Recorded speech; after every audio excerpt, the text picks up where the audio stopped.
பொன்மனச்செம்மல் புரட்சி தலைவர் எம்ஜிஆர், புரட்சி தலைவி அம்மா இருவரும் தெய்வங்களை வணங்கி தஞ்சை மாநகரமே குலுங்கி விட்டது. தஞ்சை மாநகரத்தினுடைய பூமி அதிர்கின்றது. உங்களுடைய ஆரவாரம் எழுச்சி, நம்முடைய வேட்பாளர் அத்தனை பேரும் வெற்றி பெற்று விட்டார்கள். கிராமத்தில் சொல்லுவாங்க விளையும் பெயர். ஆக நம்முடைய எழுச்சி வருகின்ற தேர்தலில் வெற்றி. உங்களுடைய ஆரவாரம். இந்த தஞ்சாவூர் மாவட்ட தேர்தல் பிரச்சார கூட்ட நிகழ்ச்சியிலே கலந்து கொண்டு மிக சிறப்பாக, எழுச்சியாக, சுருக்கமாக, விளக்கமாக பேசிய மதிப்புக்கும் மரியாதைக்கும் உரிய அண்ணா திமுக தேசிய ஜனநாயக கூட்டணியில் அங்கம் வைக்கின்ற அம்மா மக்கள் முன்னேற்ற கழகத்தினுடைய பொதுச் செயலாளர், மதிப்புக்கும் மரியாதைக்கும் உரிய சகோதரர் டிடிவி தினகரன் அவர்களே, நிகழ்ச்சியில் பங்கு பெற்றிருக்கின்ற பாரதிய ஜனதா கட்சியுடைய இந்த மாவட்டத்தினுடைய பொறுப்பாளர் திரு நாகராஜ் அவர்களே, மற்ற நிகழ்ச்சியிலே பங்கு பெற்றுகின்ற கழகத்தினுடைய நிர்வாகிகள், திரு மாவட்ட முன்னாள் எம்பி ஆர்.கே. பாரதி மோகன் அவர்களே, மாவட்ட செயலர் திரு எம். ரத்னசாமி அவர்களே, மாவட்ட செயலர் திரு சி.வி. சேகர் அவர்களே, மாவட்ட செயலர் திரு எம். சேகர் அவர்களே, மற்றும் வி. எஸ். சேதுராமன் அவர்களே, திருமதி எஸ். வளர்மதி அவர்களே, திரு துரை செந்தில் அவர்களே, திரு ஆர். கார்த்தி அவர்களே, திரு க. தவமணி அவர்களே, திரு ராமநாதன் அவர்களே, திரு ராம்குமார் அவர்களே, திரு திருநான் சம்பத்தம் அவர்களே, மற்றும் பி. என். ராமச்சந்திரன் முன்னாள் எம்எல்ஏ அவர்களே, முன்னாள் எம்எல்ஏ கோவிந்தராஜன் அவர்களே, திருமதி சாவித்திரி கோபால் அவர்களே, திரு துரை திருநான் அவர்களே, தஞ்சாவூர் மாநகர செயலாளர் திரு என். எஸ். சரவணன் அவர்களே, திரு எஸ். ஆர். ஜவஹர்பாபு அவர்களே, மற்றும் பாட்டாளி மக்கள் கட்சி,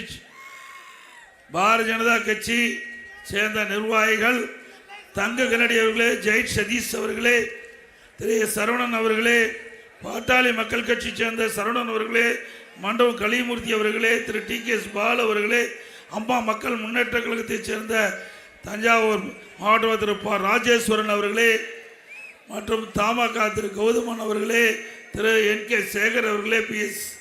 சங்கர் அவர்களே, திரு கண்ணன் அவர்களே, இந்திய ஜனநாயக கட்சி சேர்ந்த சிமியோன் சேவிராஜ் அவர்களே, பச்சமுத்து அவர்களே, முத்துராஜன் அவர்களே, புதிய நீதி கட்சி திருமதி செந்தில் அவர்களே, திரு சாமி பிரகாஷ் அவர்களே, மூவேந்தர் முன்னேற்ற கழக என்.கே.வி.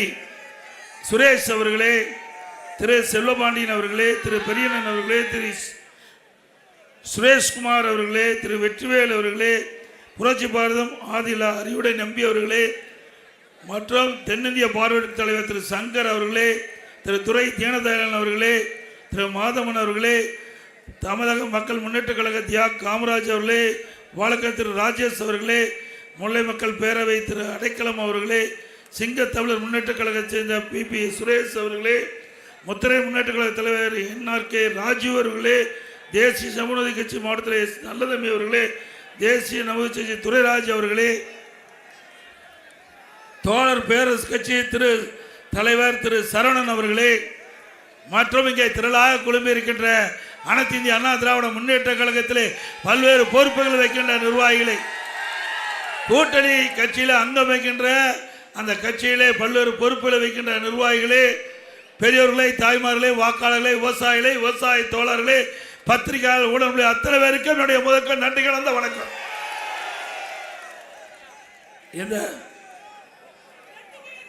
8 சட்டமன்றம் இருக்குது. இன்றைக்கு அனைத்து இந்திய அண்ணா திராவிட முன்னேற்ற கழகத்தின் சார்பாக 5 பேர் இந்த தஞ்சை மாவட்டத்தில் போட்டியிடுகின்றார்கள். பட்டுக்கோட்டை சட்டமன்ற தொகுதியில் திரு சி.வி. சேகர் அவர்கள் போட்டியிடுகிறார். ஒரத்தநாடு சட்டமன்ற தொகுதியில் திரு எம். சேகர் அவர்கள் போட்டியிடுகிறார். திருவிடைமரு சட்டமன்ற தொகுதியில் திருமதி இளமதி சுப்பிரமணியன் அவர்கள் போட்டியிடுகிறார். பாபநாசம் சட்டமன்ற தொகுதியில் திரு டி. சண்முகபிரபு அவர்கள் போட்டியிடுகிறார். பேராரணி சட்டமன்ற தொகுதியில் திரு கோவை இளங்கோ அவர்கள் போட்டியிடுகிறார். இந்த 5 பேர்களுக்கும் இரட்டை சின்னத்தில் வாக்களித்து வெற்றி பெற்று, அதே போல பாரதிய ஜனதா கட்சி சார்பில் தஞ்சாவூர் சட்டமன்ற தொகுதியில் அந்த கட்சியினுடைய வேட்பாளராக திரு முருகானந்தம் அவர்கள் போட்டியிடுகிறார். அவருக்கு தாமரை சின்னத்திலே வாக்களிக்க வேண்டும். என்ன சின்னம்? அம்மா மக்கள் முன்னேற்ற கழகத்தின் சார்பாக அண்ணன் டிடிவி தினகரனுடைய ஆசி பெற்ற வெற்றி வேட்பாளர் திருவையாறு தொகுதியிலிருந்து திரு வி கார்த்திகேயன் அவர்கள் போட்டியிடுகிறார். அவர் குக்கர் சின்னத்திலே போட்டியிடுவார். என்ன சின்னம்? குக்கர் சின்னம். ஆக அண்ணா திமுக வேட்பாளருக்கு கட்டளை. அதே போல பாரதிய ஜனதா கட்சி வேட்பாளருக்கு, அதே போல அம்மா மக்கள் முன்னேற்ற கழக வேட்பாளருக்கு, அதே போல தமிழ் மாநில காங்கிரஸ் கட்சியை சேர்ந்த சகோதரர் கும்பகோணம் சட்டமன்ற தொகுதியில் போட்டியிடுகிறார் திரு MKR அசோக்குமார். அவருக்கு தாமரை சின்னத்திலே வாக்களிங்க. அவருக்கு ஆக அண்ணா திமுக கட்சியில் போட்டியிடுவதற்கு கட்டளை. அதே போல பாரதிய ஜனதா கட்சி போட்டியிடுவதற்கு தாமரை சின்னம். அதே போல அம்மா மக்கள் முன்னேற்ற கழகத்தின் சார்பாக போட்டியிடுவதற்கு குக்கர். அதே போல தமிழ் மாநில காங்கிரஸ் கட்சியிலிருந்து போட்டியிடுவதற்கு தாமரை சின்னம். ஆக 8 வேட்பாளருக்கும் உங்களுடைய பொன்னான வாக்குகளை அளித்து அவர் பல்லாயிரக்கணக்கான வாக்கு வித்தியாசத்திலே வெற்றி பெற வேண்டும் என்று இருகர அமைப்புகளை வேண்டி கேட்டுக்கிறேன்.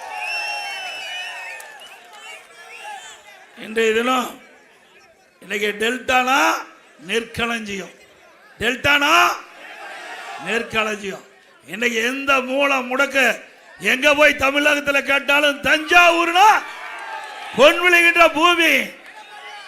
இந்த பொன் விளைகின்ற பூமிய இன்றைக்கு இருக்கிறார் முதலமைச்சர் ஸ்டாலின் அவர்கள்.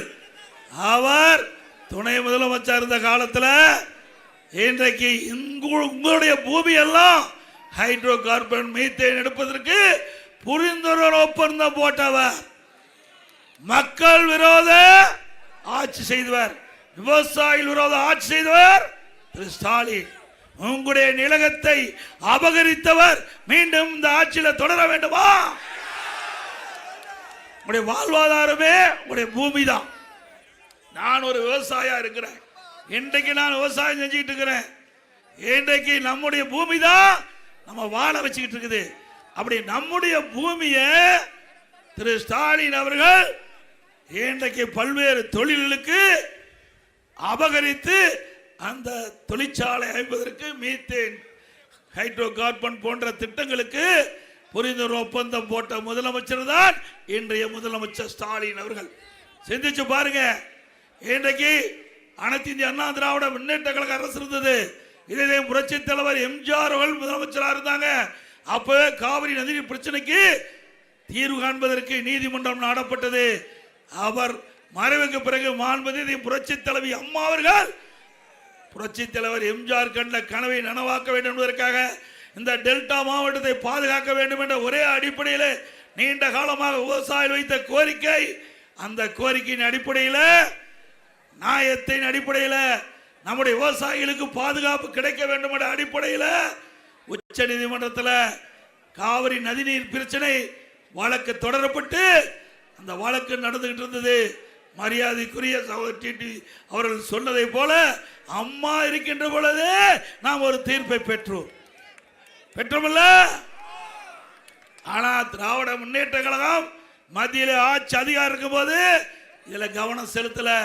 அது மட்டும் இல்ல, உச்ச நீதிமன்றத்திலே மாண்பு அம்மாவில் தொடரப்பட்ட வழக்கை நாம் தொடர்ந்து நடத்தி 50 ஆண்டு காலம் விவசாயிகள் போராடி வந்ததை அனைத்து இந்திய அண்ணா திராவிட முன்னேற்ற கழக ஆட்சியில் விவசாயிகள் வயிற்றிலே பால் வாக்கின்ற விதமாக அற்புதமான தீர்ப்பை பெற்றது அண்ணா திமுக அரசாங்கம். காவிரி நதிநீர் பிரச்சனைக்கு தீர்வு கண்ட அரசாங்கம் அண்ணா திமுக அரசாங்கம். என்ன விவசாயிகள் கனவு கண்டார்களோ அந்த கனவை நனவாக்குது அண்ணா திமுக அரசு. நமக்கு கிடைக்க வேண்டிய பங்கு நீர், ஒவ்வொரு ஆண்டும் தமிழ்நாட்டு மக்களுக்கு கிடைக்க வேண்டிய நீர் கர்நாடக அரசு கர்நாடக அணையிலிருந்து திறந்து விட வேண்டும் என்று அற்புதமான தீர்ப்பை நாம் உச்ச நீதிமன்றத்தில் மூலமாக பெற்றோம். அப்ப கூட உச்ச நீதிமன்றம் தீர்ப்பு அளிக்கப்பட்டு விட்டது. ஆனால் நாம் அண்ணா திமுக பாரதிய ஜனதா கூட்டணியில் அங்கம் வச்சோம். அந்த தீர்ப்பை அமுல்படுத்த காலதாமதமாச்சு. பல முறை மத்திய அரசிட்ட அழுத்தம் கொடுத்தோம். ஆனா வேகமா செய்யல. இங்க இருக்கின்ற விவசாயிகள் பதற்றத்தோடு இருந்தாங்க. அவருடைய கோரிக்கையின் அடிப்படையில் நாடாளுமன்றத்தில் அண்ணா திமுக சார்பாக தேர்ந்தெடுக்கப்பட்ட 37 நாடாளுமன்ற உறுப்பினர்கள் உச்ச நீதிமன்ற தீர்ப்பை உடனடியாக நிறைவேற்ற வேண்டும் என்று 22 நாட்கள் நாடாளுமன்றத்தை ஒத்திவைத்தோம்.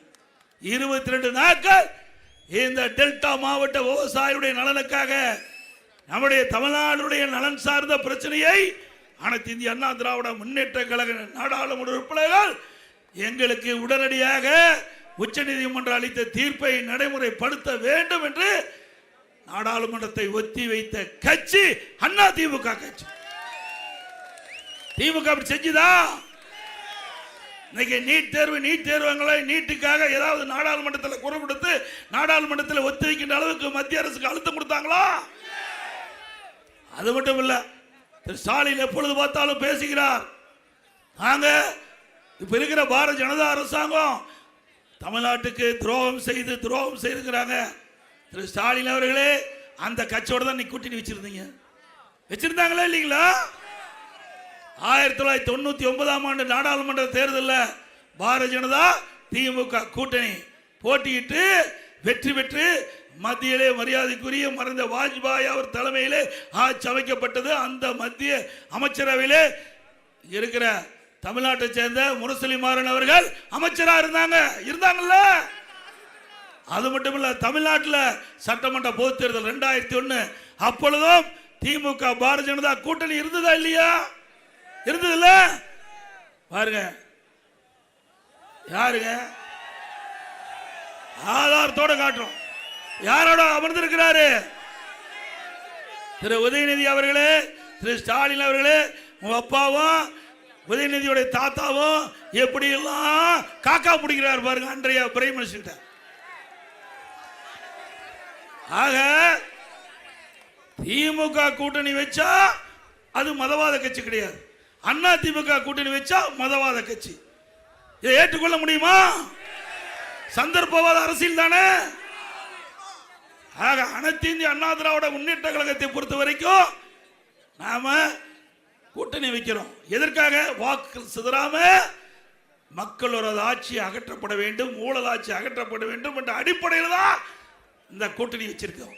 இன்றைக்கு அண்ணா திமுக தலைமையில் அமைக்கப்பட்ட தேசிய ஜனநாயக கூட்டணியில அண்ணா திமுக, பாரதிய ஜனதா, பாட்டாளி மக்கள் கட்சி, அம்மா மக்கள் முன்னேற்ற கழகம் இணைந்து ஒத்த கருத்து, மக்களோட ஆட்சி ஊழல் ஆட்சி அகற்றப்பட வேண்டும் என்ற அடிப்படையில் அமைக்கப்பட்ட கூட்டணி இயற்கையான கூட்டணி. இன்றைக்கு 15 ஆண்டு மத்தியில் ஆட்சி அதிகாரத்தில் இருந்தாங்க. திராவிட முன்னேற்ற கழகம் மத்தியில் 15 ஆண்டு ஆட்சி அதிகாரத்தில் இருந்தீங்க. என்ன இந்த திட்டத்தை கொண்டாந்து தஞ்சை மாவட்டத்துக்கு என்ன திட்டத்தை கொண்டாந்தீங்க? காவிரி நதிநீர் பிரச்சனை தீர்த்தீங்களா? விவசாயிகளுடைய நிலங்களை பிடுங்கிறதுக்கும் அபகரிக்கிறதும் தானே உங்களுடைய சந்தர்ப்பமா இருந்தது. அதை காப்பாற்றியது அண்ணா திமுக அரசாங்கம். விவசாயிகளுடைய விலை மதிக்க முடியாத நிலத்தை காப்பாற்றியது அண்ணா திமுக அரசாங்கம். அது மட்டுமல்ல, நீண்ட நாளாக காவிரி நதிநீர் பிரச்சனைக்கு தீர்ப்பு பெற்று தந்தது அண்ணா திமுக அரசு. இன்றைக்கு குடிமராமத்து திட்டம் இந்த தஞ்சை மாவட்டத்தில் ஏரி குளம் குட்டை எல்லாம் தூர்வாரப்பட்டு அந்த தூர்வாரப்பட்ட மண்டல் மண்ணை விவசாயிகளுக்கு விலை இல்லாம கொடுத்தோம். ஒரு லோடு மண்ணு அள்ள முடியுமா?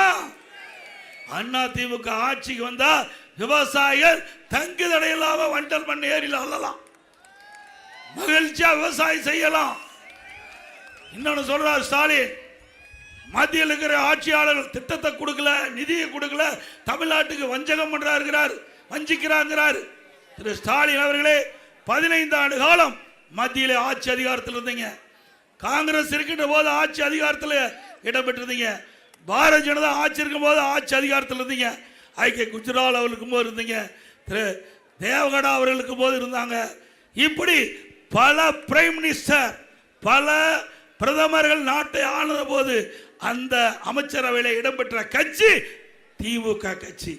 1 வருஷம் 2 வருஷம் இல்ல, 15 ஆண்டு காலம் மத்திய அமைச்சரவையில் இடம்பெற்று தமிழ்நாட்டுக்கு எந்த திட்டத்தை கொண்டாந்தீங்க?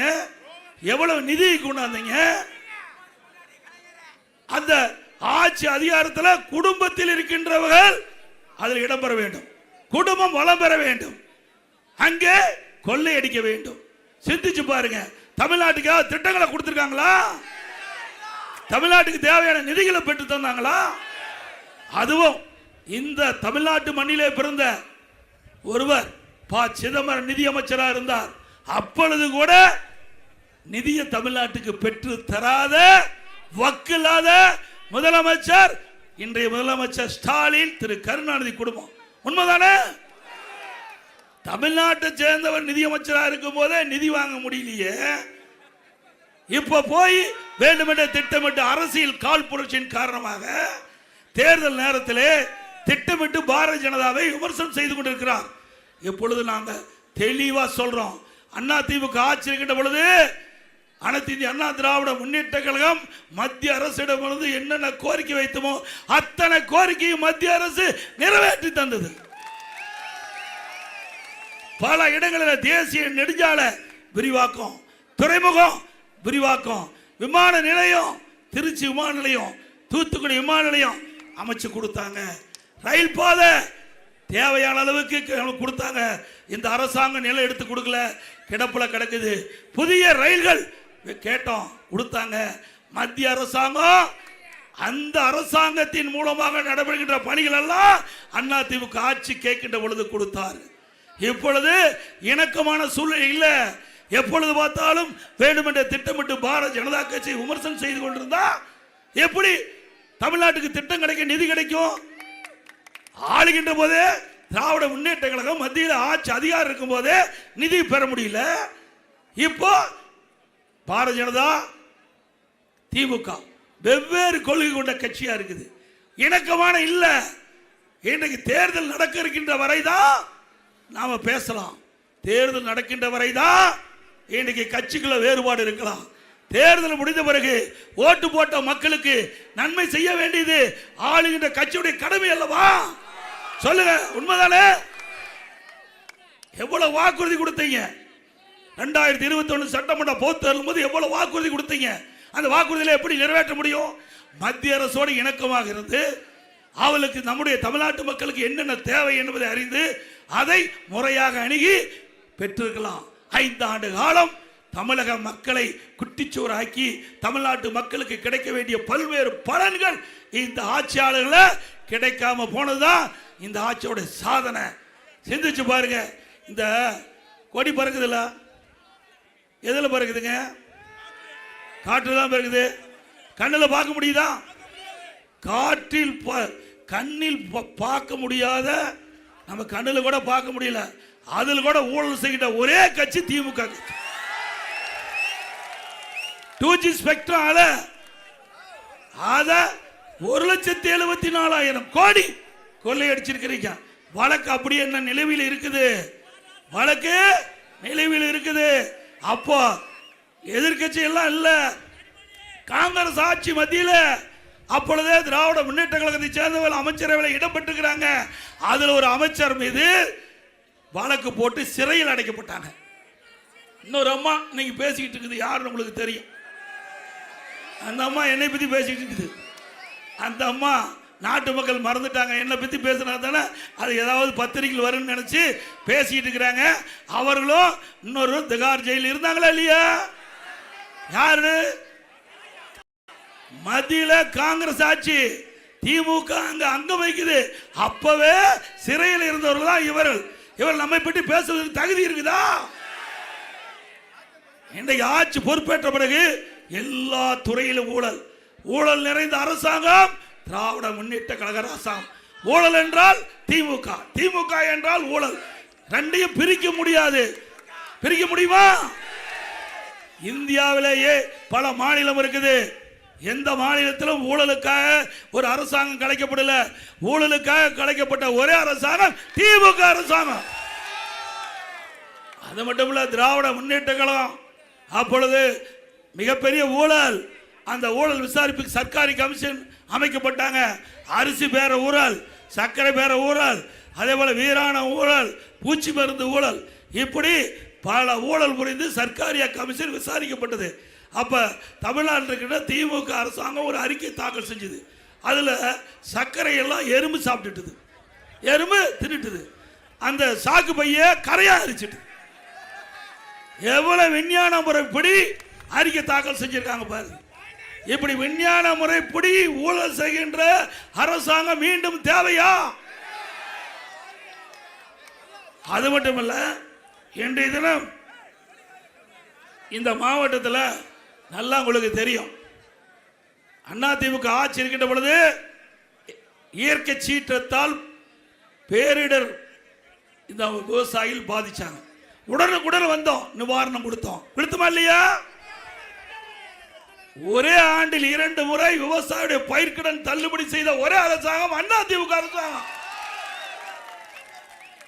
அது மட்டும் இல்ல, போன வருஷம் மழையால விவசாயிகள் நிலங்கள் பாதிக்கப்பட்டு நெற்பயிர்கள்லாம் அழுகி போச்சு. அதை நேரடியாக வந்து முதலமைச்சர் பார்க்கல. இப்போ வேணா ஓடோடி வரையில ஓட்டுக்கு. இப்போ மக்கள் தேவை, ஓட்டுக்காக மக்களை தேடுகின்ற கட்சி தலைவர் திரு ஸ்டாலின். அன்றைக்கு ஏன் வந்து மக்களை பார்க்கல? நான் நேரடியாக வந்தேன், மக்களை பார்த்தேன், விவசாயிகளை பார்த்தேன். அந்த பயிர்கள் தண்ணீரில் முழுகி இருந்தது. அதுக்குள்ள நானே இறங்கி பயிர்களை பிடித்து அந்த பயிரை பிடுங்கி அழுகி போயிருந்து பார்த்தேன். அரசாங்கத்துக்கு ஒரு கோரிக்கை வச்சேன், பாதிக்கப்பட்ட விவசாயிக்கு தேவையான நிவாரணத்தை கொடுன்னு சொன்னேன். முழுமையாக கொடுக்கல. NTRF நிர்ணயிக்கப்பட்ட அந்த 17,500க்கு பதிலாக ஏற்கனவே இருக்கின்ற 13,500 STRF தான் கொடுத்தாங்க இந்த அரசாங்கம். அப்போ என்ன பண்ணார் முதலமைச்சர்? நான் வந்து அறிக்கை விட்டேனே, ட்ரேடில் நமக்கு ஹோட்டல் இருக்கிற ட்ரேடு, அதில் பைத்தை வச்சு கொண்டாந்து காட்டுறாங்க. விவசாயியை எவ்வளோ கேவலப்படுத்துகிறாங்க பாரு. ஏங்க, திரைப்படம் பார்க்கறதுக்கு 3 மணி நேரம் செலவு பண்ணுறாரு. இன்றைக்கு தேர்தல் வந்தால் உங்களுடைய ஓட்டுக்காக ஊர் ஊராக வந்து டீ கடையில் போய் டீ குடிக்கிறாரு. ஏன்? விவசாயிகள் பாதிக்கின்ற பொழுது, மழையால் பாதிக்கப்படுகின்ற பொழுது, விவசாய நிலங்கள் பாதிக்கப்படுகின்ற பொழுது, விவசாய பயிர் பாதிக்கின்ற பொழுது அதை பார்ப்பதற்கு இந்த முதலமைச்சருக்கு நேரம் இல்லை. ட்ரேடில் வச்சு அது என்ன பயிர்னு கூட தெரியாது. அந்த பயிர் நெற்பயிரா பாருங்கதான் காட்டுறாரு பாரு. இப்படிப்பட்ட முதலமைச்சர் நாட்டுக்கு தேவையா? விவசாயிகளை எப்படி ஏமாற்றாரு பாருங்க. இதை பார்த்துட்டு தான் இந்த இப்படிப்பட்ட முதலமைச்சர் நாட்டாண்டா நாடு உருப்படியாமா? விவசாயம் செழிக்குமா? விவசாயிகள் வாழ முடியுமா? எங்க ட்ரேல வச்சு காட்டுறாரு, அதை பார்க்கிறாரு. இப்படிப்பட்டு விவசாயிகள் ரத்தத்தை வீர்வியாக மண்ணிலே சிந்தி வெயிலையும் மழையும் பொருட்படுத்தாமல் உழைக்கின்ற விவசாயி தொழிலாளி இன்றைக்கு நாட்டுக்கு உணவளிக்க சொன்னா சாதாரணம் இல்லை. இன்றைக்கு விவசாய தொழில் என்பது சாதாரண தொழில் அல்ல. அதற்கு நேரங்காலம் கிடையாது, வெயில் மழை கிடையாது. 24 மணி நேரம் பணி செய்தால் தான், நம்முடைய குழந்தையை போல நெற்பயிர்களை கவனித்தால் தான் விளைச்சல் கிடைக்கும். அப்படிப்பட்ட விளை நிலங்கள் பாதிக்கப்படுகின்ற பொழுது விவசாயிகளுடைய மனது எந்த அளவுக்கு வேதனைப்படும் என்பதை இந்த அரசாங்கத்துக்கு தெரியல, இந்த முதலமைச்சருக்கு தெரியல. பேர்ல வச்சு பயிரை பார்க்கிற முதலமைச்சர் நாட்டுக்கு தேவையா?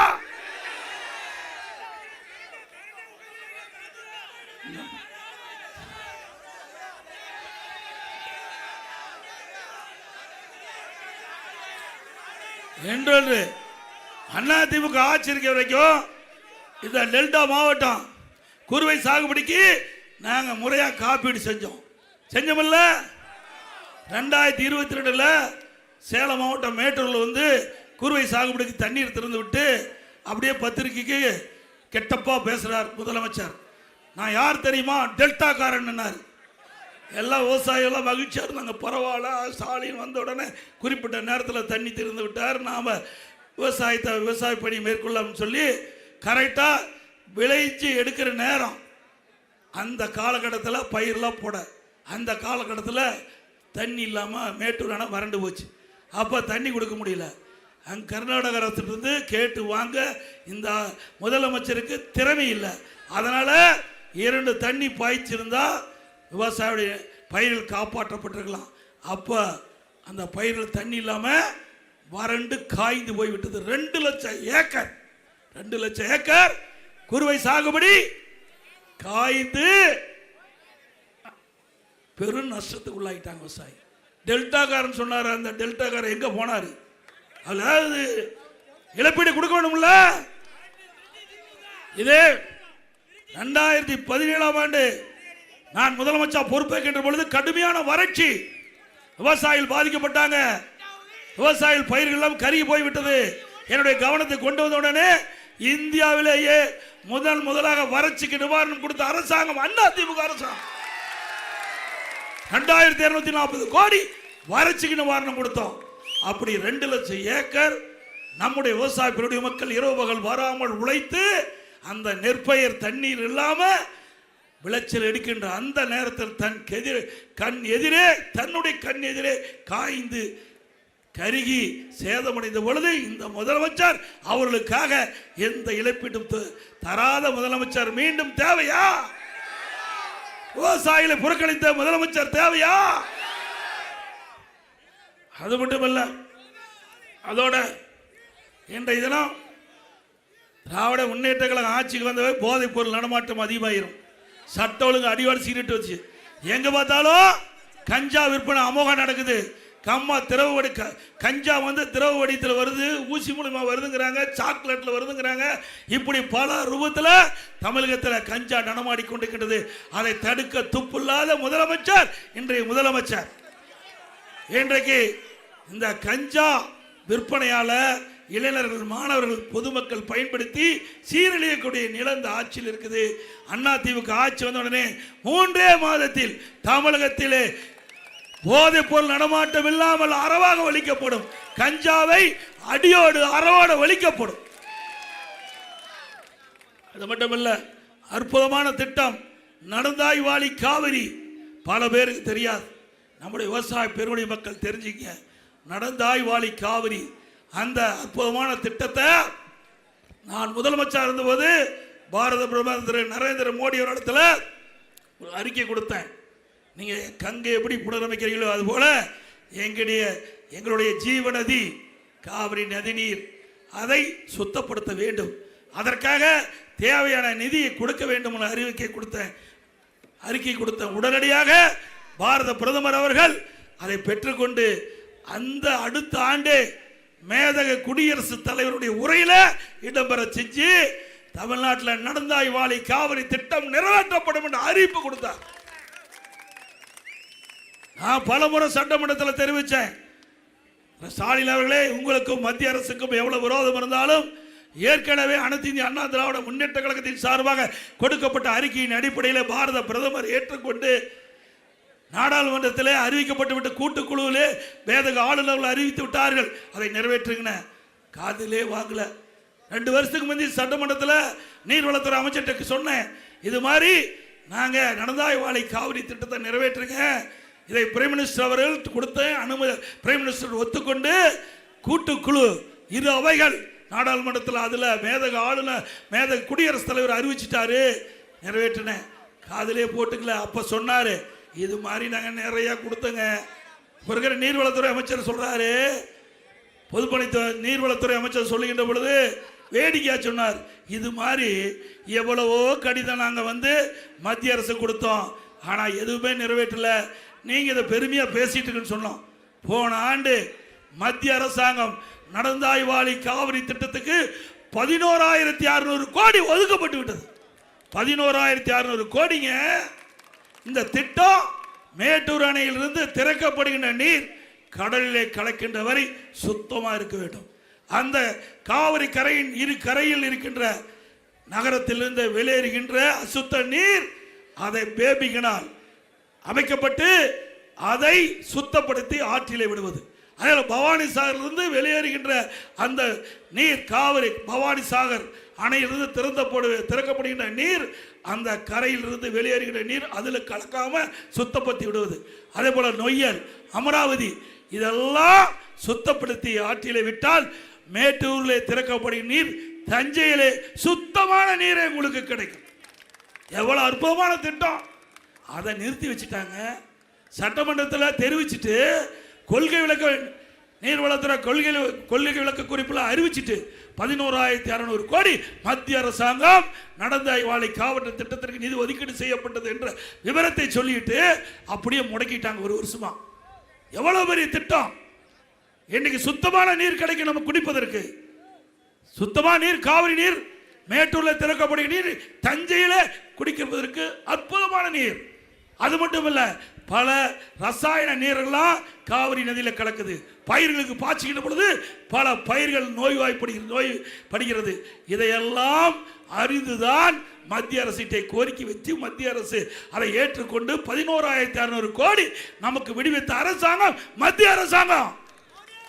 இப்படி ஒரு திட்டமாவது மத்திய அரசு பெற்றாங்களா? எப்பொழுது பார்த்தாலும் மத்திய அரசாங்கத்தில் குறை சொல்லியே 5 ஆண்டு காலத்தை ஓட்டிட்டார். அப்படித்தானே? திரு ஸ்டாலின் எதிர்கட்சி தலைவராக இருக்கும்போது திரு மோடி அவர்கள் சென்னைக்கு வந்தபோது கருப்பு பலூன் விட்டார். கருப்பு கூட பிடிச்சார், கருப்பு பலூன் விட்டார். கருப்பு கொடி பிடிச்சாரா இல்லையா? அதே ஆளுங்கட்சி வந்த பிறகு முதலமைச்சருக்கு வெள்ளை கூட பிடிச்சார்ல. கலைவாணர் அரங்கில் மத்திய அரசாங்க திட்டம், அதுக்கு பாரத பிரதமர் நரேந்திர மோடி அவர்களை அழைத்து திறப்புலா காண்கிறார். ஆளுகின்ற பொழுது ஒரு நில எதிர்கட்சியா இருக்க போறீங்கள, அப்போ இரட்டை வேடம் போடுகிற கட்சி திமுக கட்சி, திமுக முதலமைச்சர். அது மட்டும் இல்ல, இந்த ஆட்சி வந்த பிறகு கடுமையான மின்சார உயர்வு. இன்றைக்கு பார்த்தீங்கன்னா 67% மின்கட்டணம் உயர்ந்தாச்சு. வீட்டு வரி 100%, இந்த மாநகராட்சியில் 100% வீட்டு வரி உயர்ச்சி. கடைக்கு 150% உயர்த்தியாச்சு. ஆண்டுக்கு 6% உயர்த்தப்பட்டது. குடிவரி உயர்வு, குப்பைக்கு வரி உயர்வு. அதே போல உணவு போடு விலை எண்ணெய் முட்டையிட்ட அளவுக்கு உயர்ந்தாச்சு. அரிசி கிலோ 30 ரூபா ஏறியாச்சு. எண்ணெய் 60 ரூபா ஏறியாச்சு. அதே போல பருப்பு 40 ரூபா ஏறியாச்சு. அது மட்டும் இல்ல, நீங்க பாருங்க காவிரி நதிநீர் பிரச்சனை. இப்ப நம்முடைய காவிரி நதிநீரை மேகதாது அந்த பகுதியில் ஒரு அணை கட்டுவதாக அங்க இருக்கிற நீர்வளத்துறை அமைச்சர் மரியாதைக்குரிய சிவகுமார் அவர்கள் சொல்றாரு. அவரை கூட்டிட்டு வந்து பிரச்சாரம் பண்றாரு. அவரை கூட்டிட்டு வந்து தமிழ்நாட்டுக்கு எவ்வளவு பெரிய துரோகம் சிந்திச்சு பாருங்க. இவர்களுக்கு அதிகாரம் தான் முக்கியம், நாட்டு மக்கள் முக்கியம் அல்ல.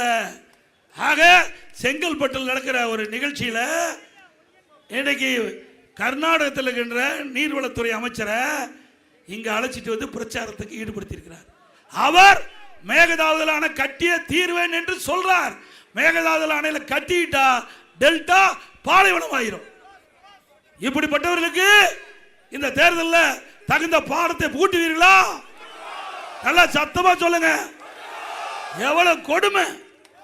நமக்கு துரோகம் செய்கின்றவர்கள், நமக்கு வருகின்ற நீரை தடுத்து நிறுத்த வேண்டும் என்று சபதம் இடுகின்றவர், அவரோடு பிரச்சாரம் செய்கின்ற முதலமைச்சர் மீண்டும் ஆட்சி வருவதற்கு துடிக்கிறார். அதற்கு நீங்கள் சந்தர்ப்பம் கொடுப்பீங்களா?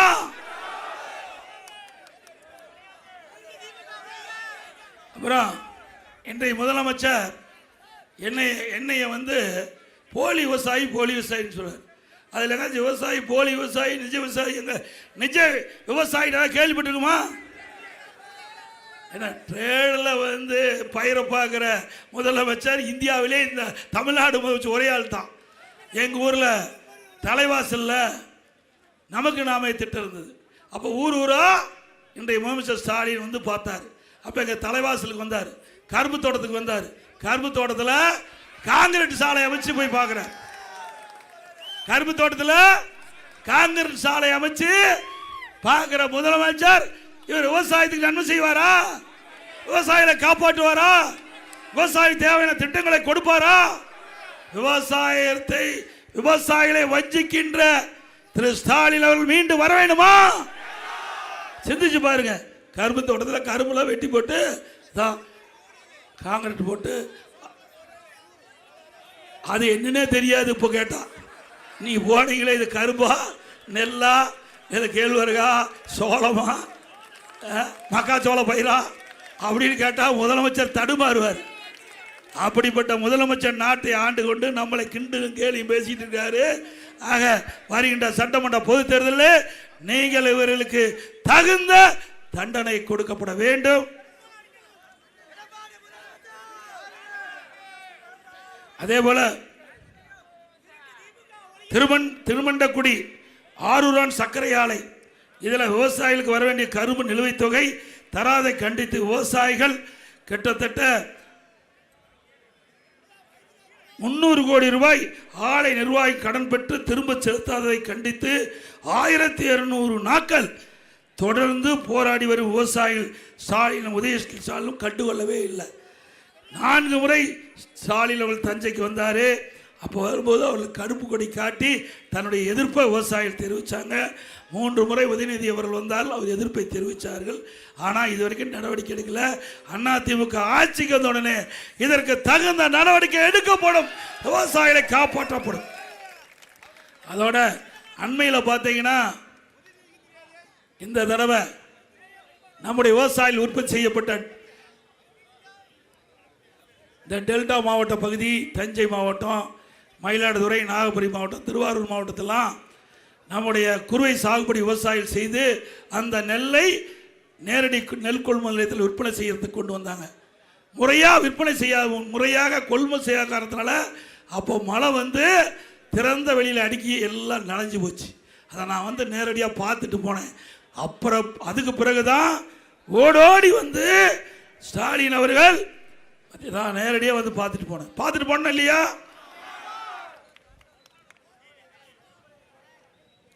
பாருங்க, அதை கூட ஸ்டாலின் ஸ்டேல் தான் பார்க்குறாரு, நேரடியாக வந்து பார்க்கல. அவரு இங்க இருந்து அந்த நெல்லை கொண்டு போய் முளைச்ச நெல்லை கூட காட்டுறாங்க. இப்படிப்பட்ட முதலமைச்சர் நாட்டுக்கு தேவையா?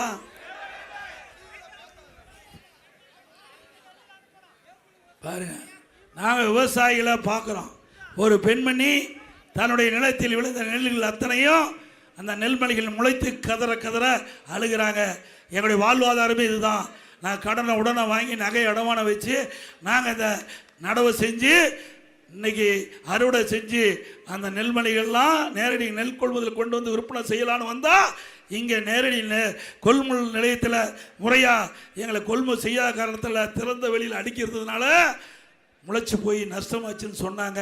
ஆனால் அந்த முதலமைச்சர் அதற்கு தேவையான எந்த நடவடிக்கை எடுக்கலை.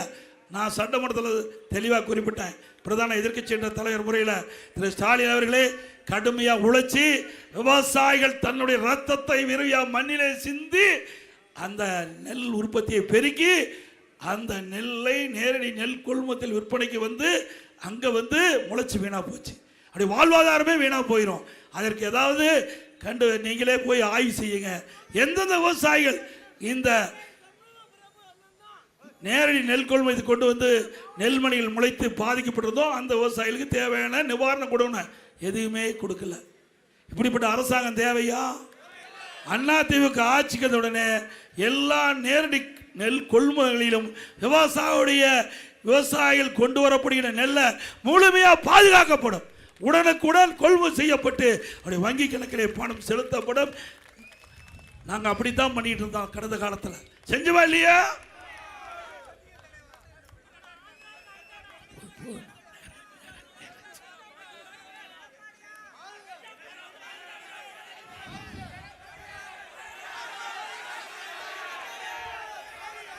அதிமுக ஆட்சி மறந்த உடனே அதிமுக சார்பாகவும் அம்மா மக்கள் முன்னேற்ற கழகத்தின் சார்பாகவும் பல்வேறு அறிவிப்புகள் வெளியிட்டிருக்கிறோம். அதிமுக சார்பாகவும் வெளியிட்டிருக்கிறோம், அம்மா மக்கள் முன்னேற்ற கழகத்தின் சார்பாகவும் வெளியிடப்பட்டிருக்குது. அதில் சில முக்கிய அறிவிப்புகள், இன்றைக்கு விலைவாசி உயர்ந்தாச்சு, வரி உயர்ந்தாச்சு, மக்கள் படுகின்ற துன்பத்திலிருந்து விடுவிக்கின்ற விதமாக எல்லா குடும்ப அட்டைக்கும் அதிமுக ஆட்சி வந்தவுடனே 10,000 ரூபாய் சிறப்பு உதவித்தொகை வழங்கப்படும். அனைத்து குடும்ப அட்டைதாரருக்கும் குடும்ப அட்டையில் இருக்கிற குடும்ப தலைவிக்கு மாதந்தோறும் 2,000 ரூபாய் வழங்கப்படும். எல்லா குடும்ப அட்டைதாருக்கும் விலை இல்லாமல் ஃப்ரிட்ஜ் வழங்கப்படும். வேலைக்கு செல்லும் மகளிருக்கு அம்மா இருசக்கர வாகனம் 5 லட்சம் பேருக்கு வழங்கப்படும். ஒவ்வொரு அம்மா இருசக்கர வாகனம் வாங்குறதுக்கு 25,000 மானியம் கிடைக்கும். எல்லா குடும்ப அட்டைதாரருக்கும் வருடத்திற்கு 3 கேஸ் சிலிண்டர் விலை இல்லாமல் வழங்கப்படும். ஒவ்வொரு ஆண்டும் தைப்பொங்கல் வைக்கின்ற பொழுது தைப்பொங்கல் தொகுப்பு கொடுக்கிறோம், அதோட 1000 ரூபாய் வழங்கப்படும். ஒவ்வொரு ஆண்டும் தீபாவளி என்று நம்முடைய பெண்களுக்கு அருமையான பட்டுப்புடவை வழங்கப்படும். எப்பொழுது பெண்கள் தான் கட்டணம் இல்லாமல் நகர பேருந்தில் பயணம் செய்கிறாங்க. அதிமுக ஆட்சி அமைந்தவுடனே ஆண்களும் நகர பேருந்தில் கட்டணம் இல்லாமல் பயணம் செய்யலாம். ஆட்டோ ஓட்டுநர்கள் ஆட்டோ ஓட்டுநர் சங்கத்தில் பதிவு செஞ்சிருந்தா அவள் ஆட்டோ வாங்குவதற்கு 75,000 ரூபாய் மானியம் வழங்கப்படும். மாற்றுத்திறனாளி கூட்டுறவு சங்கத்தில் வாங்கிய கடன் முழுவதும் தள்ளுபடி செய்யப்படும். நகர பகுதியில் நடபாதை ஓரமாக சிறு வியாபாரிகள் கடை நடத்தி வருகிறார்கள். அவர்கள் நகர வங்கி கூட்டுறவு வங்கியில் வாங்கிய கடன் தள்ளுபடி செய்யப்படும். மீண்டும் புதிய தொழில் தொடங்க 2 லட்சம் வரை கடன் குறைந்த வட்டியிலே வழங்கப்படும். அம்மா இல்ல திட்டம் நம்முடைய கிராமத்தில் ஏழைகள், ஜாதி பாதம் கிடையாது, ஏழைகள் என்று இருந்தாவே அவளுக்கு வீடு இல்லாமல் நிலம் இல்லாமல் வீடு இல்லாமல் அதிமுக அரசாங்கம் நிலத்தை வாங்கி அற்புதமான காங்கிரீட் வீடு கட்டி கொடுக்கப்படும். அனைத்து பட்டியலின மக்கள், அந்த பட்டியலின மக்கள் குடும்பத்தில் ஆண் வாரிசு திருமணமாகி தனி குடித்தனம் போய்கிட்ட பொழுது அவளுக்கு வீட்டு மனை கிடையாது, வீடு இல்லை. அப்படிப்பட்ட நபர்களுக்கு அரசாங்கமே சொந்தமாக இடம் வாங்கி அற்புதமான காங்கிரீட் வீடு கட்டி கொடுக்கப்படும். முதியோர்களுக்கு வழங்கப்படுகின்ற முதியோர் உதவித்தொகை 2000 ரூபாய் உயர்த்தி வழங்கப்படும். பட்டதாரிகளுக்கு வேலைவாய்ப்பில் பதிவு செஞ்ச பட்டதாரிகள் பணி கிடைக்காமல் இருந்தால் பணி கிடைக்கின்ற வரை மாதந்தோறும் 2000 ரூபாய் உதவித்தொகை வழங்கப்படும். +2 வரை படித்தா 1000 ரூபாய் வழங்கப்படும். அதோட நம்முடைய ரேஷன் கடையில் வழங்குகின்ற அரிசி சற்று தரக்குறைவாக இருக்கின்றது. அதிமுக ஆட்சி அமைந்த உடனே எல்லா ரேஷன் கடையிலும் கடையில் வாங்குகிற அரிசியோட தரமான அரிசி ரேஷன் கடையில் வழங்கப்படும். ரேஷன் கடையில் இப்போது அரிசி தான் விலையில்லாமல் கொடுக்குறோம். அதிமுக ஆட்சி அமைந்த உடனே விலையில்லா பருப்பு வழங்கப்படும், விலையில்லா எண்ணெய் வழங்கப்படும். அதே போல மீனவர்கள் மீன் பிடிக்கின்ற பொழுது அந்த தொழில் ஈடுபட்டுக்கின்ற பொழுது கடலில் ஏதாவது உயிரிழந்தால் அந்த குடும்பத்துக்கு 25 லட்சம் ரூபாய் நிவாரணத் தொகை வழங்கப்படும். அதோட மீனவர்களுக்கு மாதம் மாதம் மானிய விலையில் வழங்கப்படும் டீசல் 500 லிட்டராக உயர்த்தி வழங்கப்படும். அதேபோல் கட்டிட தொழிலாளர்கள் அந்த தொழில் ஈடுபட்டுக்கின்ற பொழுது ஏதாவது தவறி விழுந்து உயிரிழந்தால் அந்த குடும்பத்துக்கு 25 லட்சம் ரூபாய் நிவாரணத் தொகை வழங்கப்படும். அதே போல் ஜல்லிக்கட்டு நடைபெறுகின்ற பொழுது அந்த ஜல்லிக்கட்டு நடைபெறுகின்ற அனுமதி பெற்று நடைபெறுகின்ற அந்த ஜல்லிக்கட்டுக்கு 5 லட்சம் ரூபாய் அரசாங்கத்தின் சார்பாக உதவி வழங்கப்படும். அந்த ஜல்லிக்கட்டு போட்டியிலே கலந்து கொண்டு வீரர்கள் ஏதாவது உயிர் நீத்தா அந்த குடும்பத்துக்கு 10 லட்சம் ரூபாய் நிவாரணம் கிடைக்கப்படும். அதோட ஜல்லிக்கட்டு அந்த போட்டியிலே கலந்து கொள்கின்ற வீரர்கள், அந்த வீரர்கள் பதிவு செய்யப்பட்ட வீரர்களுக்கு காப்பீடு செய்யப்படும். அந்த பிரீமிய தொகையை அரசாங்கமே செலுத்தும். அதே போல அனைத்து இந்திய அண்ணா திராவிட முன்னேற்ற கழக அரசுகின்ற பொழுது இந்திய புரட்சி தலைவி அம்மா அவர் தமிழகத்துடைய முதலமைச்சராக 2016 கொடுக்கப்பட்ட வாக்குறுதியின் அடிப்படையிலே விவசாயிகளுக்கு கடன் தள்ளுபடி செய்யப்பட்டது. 2021 நான் முதலமைச்சராக இருந்தபோது விவசாயிகள் கோரிக்கை ஏற்று அவள் வாங்கிய கூட்டுறவு வங்கியில் வாங்கிய பயிர்க்கடன் தள்ளுபடி செய்யப்பட்டது. அதே போல அனைத்து இந்திய அண்ணா திராவிட முன்னேற்ற கழக ஆட்சி அமைந்தவுடனே விவசாயிகள் தொடக்க வேளாண் கூட்டுறவு கடன் சங்கத்தில் வாங்கிய பயிர்க்கடன் தள்ளுபடி செய்யப்படும்.